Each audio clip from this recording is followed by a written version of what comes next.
பாருங்கள் நல்லா இப்படி சாஃப்டாக இருக்குது அண்ட் ஃப்ளஃபியாகவும் இருக்குது.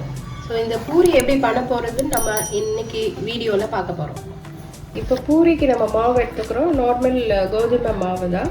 நான் இப்போ யூஸ் பண்ணுறது ஆசீர்வாத் கோதுமை மாவு.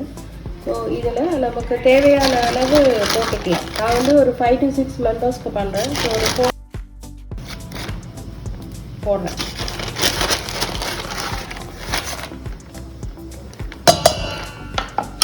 இது 4 கப்ஸ் கோதுமை மாவு, ஒரு 1/2 கப் வந்து மைதா போட்டுக்கிறேன்.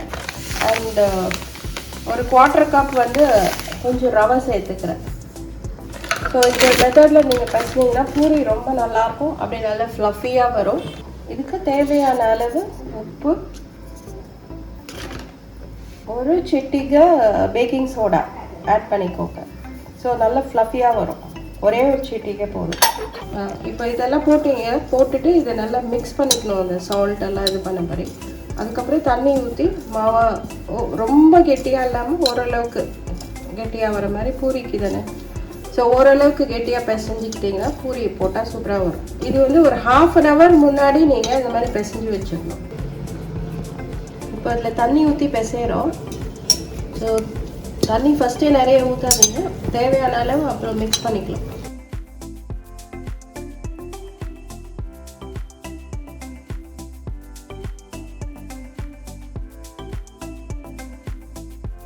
இதில் எல்லாம் ஓரளவுக்கு பிசைஞ்ச பிறகு ஒரு ஸ்பூன் டேபிள் ஸ்பூன் நல்லெண்ணெய் ஊற்றி பிசைஞ்சு வச்சுக்கோங்க. ஸோ மாவு வந்து ட்ரை ஆகாமல் இருக்கும்.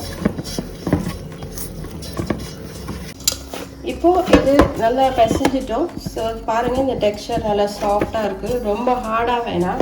இது பாருங்கள், இந்த சாஃப்ட்னஸ் இருந்தால் கரெக்டாக இருக்கும் பூரி. இப்போ இதை மூடி வச்சிடலாம். மூடி வச்சுட்டு ஒரு 1/2 hourக்கு அப்புறம் யூஸ் பண்ணுறதுக்கு கரெக்டாக இருக்கும். 20 minutes போதும், 20 minutes to 30 minutes. பூரி செய்கிறதுக்கு கடாயில் இப்போ எண்ணெய் ஊற்றி வைக்க போகிறோம். எண்ணெய் நல்லா காஞ்ச உடனே பூரி போடலாம். இப்போ நம்ம மாவு பிசைஞ்சு வச்சு 1/2 hour ஆயிடுச்சு.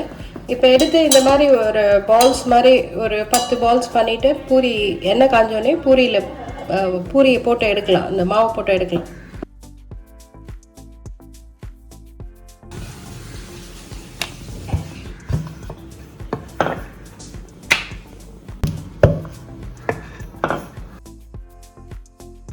பாருங்கள், எண்ணெய் நல்லா காஞ்சிடுச்சு.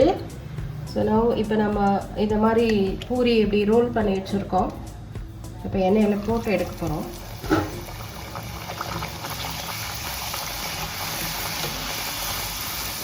போடும்போது இப்படி கரண்டியில் லைட்டாக இப்படி ப்ரெஸ் பண்ணி விட்டிங்கன்னா பாருங்கள் எவ்வளோ சூப்பராக வருது பூரி.